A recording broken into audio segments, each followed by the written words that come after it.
How did it feel in there? I felt good. I don't know what else to say. I felt good. Felt good. I mean, Yeah. it seemed like it kind of a little bit of a grinder, right? I mean, do you think that you kind of specialize in that? I mean, that's like suited for your style of a fight if it has to be grinded out like that? Oh yeah, I could do that all day long. I'm used to working hard and going to dark places and fighting my way out of them. But that's not how I want to fight. I want a long career. I want to finish guys. At the end, I almost got to finish. It was late in the fight, but I still wanted to finish. I was going after it. Missed a couple of shots on the way down, and unfortunately, he was able to survive until the final bell. But I was hoping to get the finish.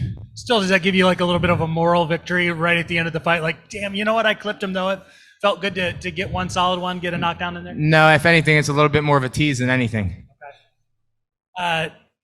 Talk me through kind of the momentum that you're on now. We talked the other day about a solid 3-0 this year. 3-0 next year. Suddenly, you're probably looking at a title shot. Do you feel like that's still the trajectory as you move forward into 2023? Yeah, I need to continue to get better. My teammate Johnny is the champ right now. We train with each other all the time. We get better, but I'm getting my experience in the cage.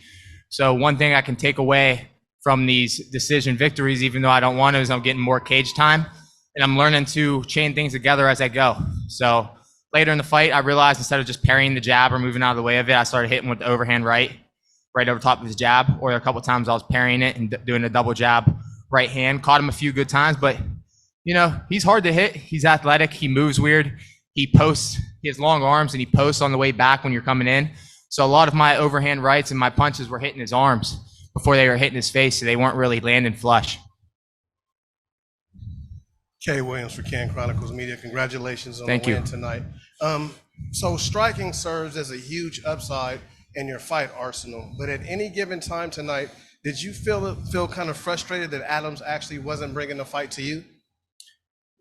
A little bit, but I know if that's the way he wants to fight, good for him. But I will look at that as you're becoming a master of retreat, not becoming a good fighter. So he's talented, but I can sit there and be comfortable all day long if they're not bringing the fight to me. Dalton, with a continued unblemished record, what continues to help you stay rooted and really stay a master of the craft in MMA? My gym at ATT, my gym back home, the Mat Factory, my coaches, and my training partners. Like I just said before, Johnny Eblin's the champ in our weight class, and he's one of my teammates. He pushes me every day at the gym. And, one day we might have to fight each other.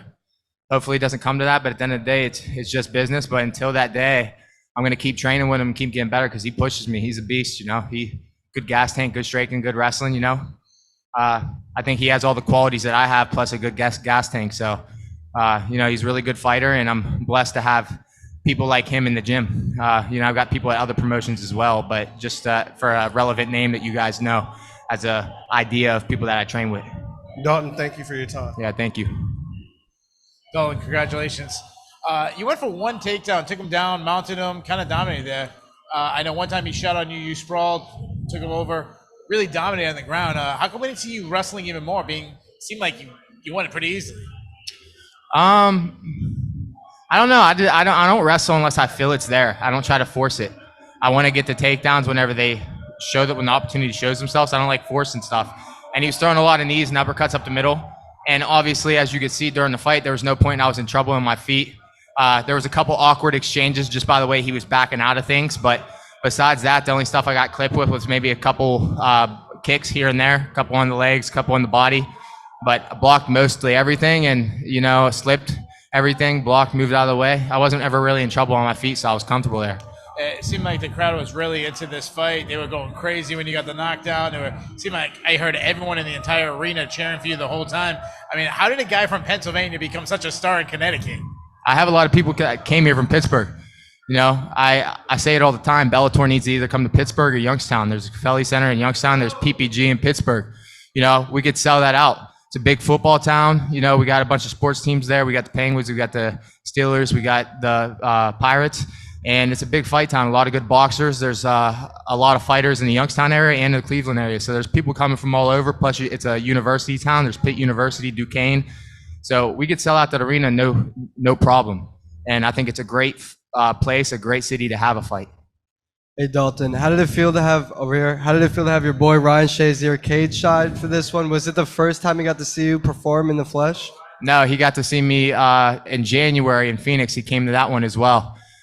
He actually flew all the way here from LA. He was in LA on business, and he flew here all the way by himself to come see me fight. So thank you, Ryan. Appreciate it, Doc.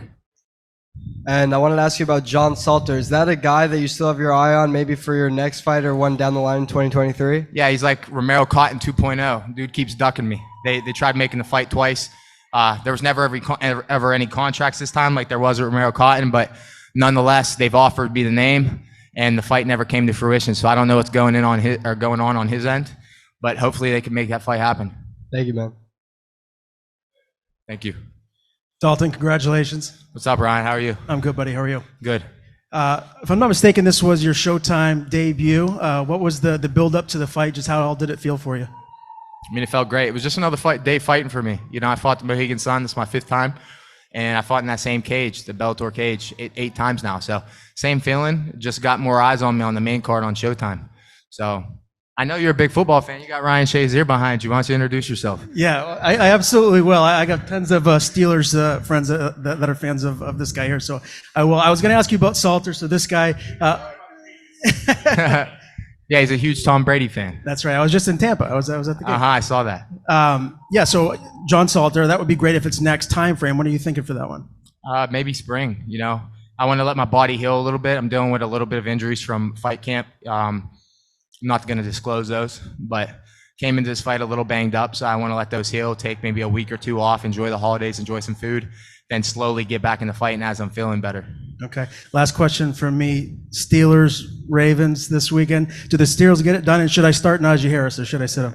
On fantasy, yeah, you should definitely start him. I think we're going to get it done for sure. As long as he's getting the ball, they're feeding the rock, he's going to put up a lot of points. And, you know, what makes it even better is Lamar Jackson's out, so it's going to be an even easier game.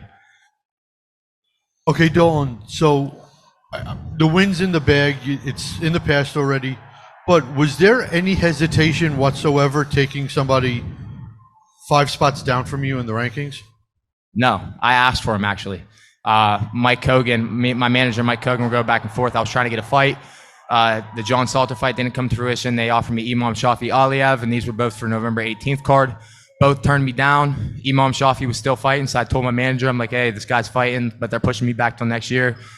Turned out that they didn't have any budget left, or there was something going on with like spots being filled on the cards. And he was like, we got a prelim fight for you on December 9th, but we didn't want to put you on the prelims because we didn't want you to feel burned. So I was like, I don't care. I just want to fight again. I like staying active. I want to fight before the holidays, get another fight in before the end of the year. And they made it happen. We eventually got elevated to the main card anyways. Nonetheless, I was asking for opponents. I asked for Khalid Murtazalayev. He fought, I want to say, October, and he got a TKO finish. So I figured maybe he'd be good to go. They said it was too quick of a turnaround. Then I was like, okay, what about Anthony Adams? They're like, I like that matchup, and they made it happen. So Cool. I'm just curious, did he do anything that actually shocked you in the ring? no, I was ready for everything they did. My striking coach, Anderson Franca, we broke down film together. I watched film on my own. I seen everything he did. And honestly, he looked faster on film. I feel like this happens every single time I'm in the cage. I've been in there with Tony Johnson, who was taller than me, was a really good boxer with Ty Werder. And on film, these guys look fast, they look explosive. But whenever I'm in there, bro, you know, it's a different story. I hit them with a jab, and, you know, I'm connecting every time. They throw a jab at me, I'm parrying, slipping, whatever. It just seems like everything's in slow motion when people are throwing at me. And last one from me. Did you think at all for a split second that in the third, Brian Minor was going to take a point from you For what? for the kicks? To the nuts? Yeah. I hope not, because I got kicked in the nuts before that. I don't know if you guys looked up at the screen. In the first round, he kicked me in the nuts. Or what was it, the second round? I'm not sure. It was the second, beginning of the second. He kicked me in the nuts too, and that was an honest God mistake. You know, I was aiming for the stomach. It was a teep to the stomach, and, you know, he stepped in at the same time, caught him right on the cup. Thanks. Yep, thank you.